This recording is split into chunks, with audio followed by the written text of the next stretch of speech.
Saya tidak melihat Gus Dur pro Zionis. Tidak. Saya dengan Gus Dur bersahabat. Tahu saya gimana Gus Dur. Ya memang Gus Dur itu ketua Yayasan Shimon Peres, benar. Oh dia dapat dana, iya betul. Untuk membuat hubungan diplomatik dengan Indonesia, dengan Israel, betul. Tapi kan sampai wafat dia nggak buat. Itu cerdasnya Gus Dur. Dia menolaknya halus. Gimana, bisakah dibuat hubungan diplomatik antara Israel dengan Indonesia? Bisa, kata Gus Dur. Tapi susah, sulit, memerlukan waktu yang lama. Lah ya udah kita mulai ya, monggo dimulai, tapi nggak pernah dimulai dan tidak pernah terjadi. Udah diproses sudah, tapi ya begitu, tetap nggak bisa. Ketika kemudian orang-orang dari Israel memaksa Gus Dur, cepet, ini butuh waktu perlu, cepet. Gus Dur enak aja ngomong, dia disiarkannya di depan umum. Sebagai presidennya bilang, saya ini kepingin kita itu membuat hubungan diplomatik antara Indonesia dengan Israel. Seluruh Indonesia marah. Tuh katanya nggak setuju. Mereka itu belum mau. Perlu waktu yang lama, kata Gus Dur. Akhirnya Israel diam. Sampai sekarang belum pernah ada hubungan diplomatik. Nggak cerdas itu orang seperti itu. Itu orang cerdas. Fatona itu cerdas. Kita yang belum nyambung begitu. Nah, saya tidak membela membabi buta, memang kenyataannya begitu. Bisa? Bisa, tapi nggak jadi, ya memang susah. Dicoba, ayo coba ngomong. Beliau ngomong, se-Indonesia protes tuh, lihat kan protes semua. Nggak bisa semudah itu. Sampai beliau wafat sampai sekarang. Indonesia belum punya hubungan diplomatik dengan Israel. Nah ini hal-hal seperti ini. Tidak semua orang bisa. Saya nggak bisa. Saya nggak bisa seperti itu. Saya orang Medan. Kalau orang Medan itu apa kau? Nggak senang kau? Kita selesaikan di luar. Saya nggak pandai begitu-gitu. Itu butuh orang-orang pilihan juga untuk bisa tampil seperti itu. Tapi jangan diragukan cintanya Gus Dur terhadap NKRI dan terhadap agama. Beliau itu satu kelebihan yang jarang orang dapat. Apa kelebihan? Saya sampaikan kepada anak muda ini yang bertanya ini lagi. Beliau itu pemurah, ya Allah. Pemurah. Orang minta langsung dikasih aja, diberi. Nggak mikir itu. Bahkan kadang-kadang Gus Dur itu uang belanja istrinya dikasihkan ke orang untuk makan orang. Coba bayangin. Tapi istrinya nanya, Mas, duitnya udah tak kasih orang, tadi ada orang kesusahan. Lah kita gimana? Kita kan belum susah. Kalau kita minjem orang masih percaya lah. Kalau dia minjem nggak percaya orang. Sampai sebegitu, wow, jangan main-main. Ini orang punya kelebihan, punya kekurangan. Tapi kita jangan memfitnah orang sesuatu yang kita tidak tahu. Kita berdosa nanti. Nah, ada satu kelebihan Gus Dur yang pernah membuat saya menangis. Saya ceritakan ini ya. Saya bukan menjilat Gus Dur sudah wafat, nggak ada urusan. Saya nggak minta jabatan dari bicara saya ini. Kalau saya mau jabatan zaman Gus Dur, saya sudah ditawari jabatan. Tidak mau saya. Nah, apa katanya? Satu hari saya duduk di VIP room airport Pekanbaru. Saya tamu gubernur. Saya duduk di ruangan tunggu gubernur untuk menunggu pesawat terbang. Waktu itu acara TV One tokoh kita sedang diputar. Saya minum teh habis sholat asar di situ menunggu pesawat. Tiba-tiba muncul situ tokoh kitanya itu Gus Dur. Gus Dur. Tapi beliau sudah wafat. Tokoh kita begini-begini, kemudian ibu belum wafat Gus Dur. Ibu Sinta Nuria diwawancarai. Apa sih kelebihan Gus Dur itu? Kata pewawancara itu kepada Ibu Sinta Nuria.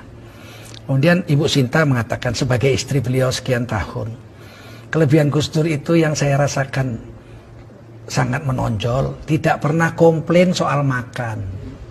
Kemudian apalah Gus Dur duduk di tempat tidur amben kecil begitu, pakai celana sedengkul, pakai kaos, makan. Nah, lauknya itu cuman ayam goreng paha sebuah, nggak ada sayurnya, nggak ada sambalnya, nggak ada kecapnya, nasi putih.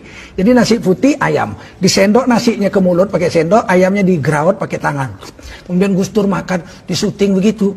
Jadi itulah kelebihan Gus Dur yang membuat saya itu bahagia, kata Ibu Sinta Nuria. Salah satunya, seumur hidup perkawinan kami, beliau tidak pernah komplain soal makanan. Saya langsung keluar dari situ, nangis saya. Sebab kelemahan saya paling besar adalah komplain makanan. Saya sejak kecil ibu saya itu pandai masak. Dan saya anak laki-laki satu-satunya. perempuan 6, laki-laki 1. Sehingga saya makan tuh sangat dimanja. Mau pakai gulai, pakai ini, namanya orang Melayu. Ikan goreng, gulai, segala sambal. Saya keluar, istri saya orang Banten. Sejak kawin tuh biasanya rebus-rebus lalap, rebus-rebus lalap. Sempat saya bilang satu hari, makanan ini, makanan kambing ini saya bilang. Sampai istri saya menangis. Sebab kami orang Melayu lemak-lemak kayak kelapa. Dia lalap-lalap, tiap hari lalap-lalap rebus, lalap-lalap rebus. Jengkel juga saya. Saya keluar, saya ambil handphone. Saya telepon istri saya di Jakarta, saya bukan baru. Adik, iya bang, abang pulang. Pulang dek, abang sedang nunggu pesawat. Loh abang kok nangis? Saya bilang, saya minta maaf adik. Saya selama ini selalu komplain soal makan. Pernah saya bilang makanan kambing. Kadang-kadang saya banting juga meja gitu. Gak suka saya, makanan gak enak. Saya minta maaf. Istri saya bilang, abang sehat bang. Abang kan gak apa-apa kan. Nanti abang jatuh naik kapal terbang. Enggak dek, saya istilah Melayu buang tabiat. Orang mau mati itu tingkahnya aneh-aneh gitu. Saya bilang tidak, saya tidak buang tabiat. Enggak ada tingkah aneh-aneh. Saya baru dengar Gus Dur, Ibu Senta Nuria diwawancarai, ternyata kelebihan Gus Dur nggak pernah komplain soal makan. Saya jadi teringat Rasulullah. Rasulullah itu mengatakan dalam hadis, saya tahu hadisnya. Jangan komplain soal makanan. Kalau enak kamu makan, kamu puji. Kalau kamu rasa nggak enak, jangan kau caci, tapi jangan kau makan. Pergi aja, jangan kau caci. Nah saya mencaci makanan, padahal saya tahu hadis. Saya pikir itu kan cuma Rasul yang bisa buat. Kenyataannya Gus Dur bisa buat. Ngapain mesti belajar tidak komplain makanan kok sampai jauh-jauh nunggu sahabat Nabi atau zaman Nabi? Oh zaman sekarang aja ada orang. Saya bilang gitu, maafkan saya janji. Saya tidak akan komplain lagi soal makanan kepadamu. Sampai di Jakarta saya pulang dipeluk istri saya. Ya Allah bang, abang nonton itu? Iya, saya nggak punya TV di rumah, nggak nonton TV. Tapi di VIP room itu ada televisi. Pas TV One tokoh kita.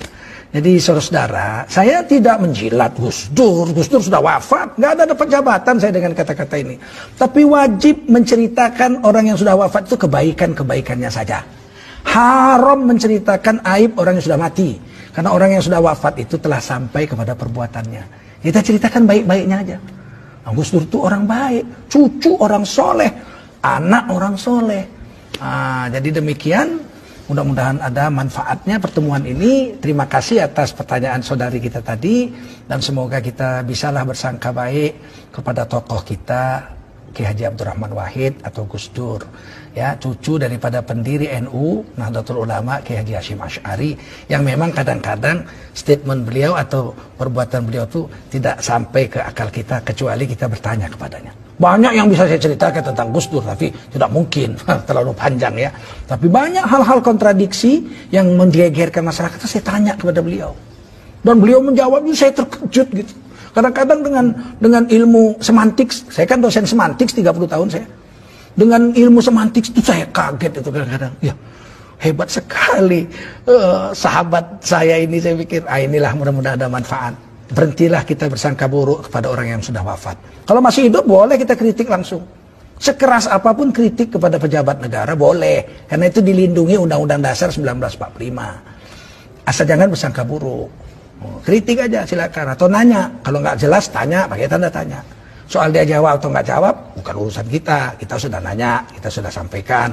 Kita tulis surat terbuka, biar dia baca, biar jawabannya dibaca orang. Dia jawab syukur, nggak dijawab kita sudah sampaikan kewajiban kita. Undang-Undang Dasar 45 pasal 28 ayat 1, 2, 3 dan seterusnya menjamin tiap-tiap warga negara untuk berkumpul dan bersuara mengeluarkan pendapatnya. Wallahu a'lam bishawab. Assalamualaikum warahmatullahi wabarakatuh. Selama perjalanan hidup saya di dunia, berdakwah keliling dunia, ada dua tempat yang paling indah yang pernah saya lihat. Satu adalah negeri Sumatera Barat, satu adalah negeri Kashmir di India. Bedanya Kashmir ada salju, Sumatera Barat tidak memiliki salju. Tapi lihat belakang saya betapa indahnya negeri Sumatera Barat di kaki Gunung Singgalang Melala ini. Ternyata umat Islam ini wisatanya adalah ketika berdakwah. Bukan khusus mengeluarkan uang untuk pergi berjalan-jalan, tidak. Tidak ada hidup tanpa dakwah. Hidup untuk dakwah. Dakwah sampai mati, mati dalam dakwah. Itulah umat Rasulullah SAW. Kita malam menjadi orang-orang cengeng menangis di hadapan Allah. Tapi siang kita menjadi singa-singa Allah. untuk mengajarkan agama kepada semua manusia. Berdiri atas kebenaran, tidak sekaligus menjilat ludah untuk menjadi penjilat-penjilat, menjual agama untuk kepentingan syahwat yang sejengkal. Mari kaum muslimin, satukan barisan, gunakan diri untuk mendakwahkan agama, tinggikan Islam yang sudah tinggi. Islam tetap tinggi walaupun kita tidak ikut campur di dalamnya. Tapi ketika Islam yang tinggi itu kita tinggikan, kita ikut menjadi tinggi di hadapan Allah Subhanahu wa taala. Al-Islamu ya'lu wa la yu'la alaih. Tapi kamu mulia karena Islam, kamu mulia dalam Islam, dan kamu mati mulia dalam Islam. Di akhirat kamu akan dikumpulkan dengan orang-orang mulia ketika kamu memperjuangkan Islam. Saya Tengku Zulkarnain. Wassalamualaikum warahmatullahi wabarakatuh.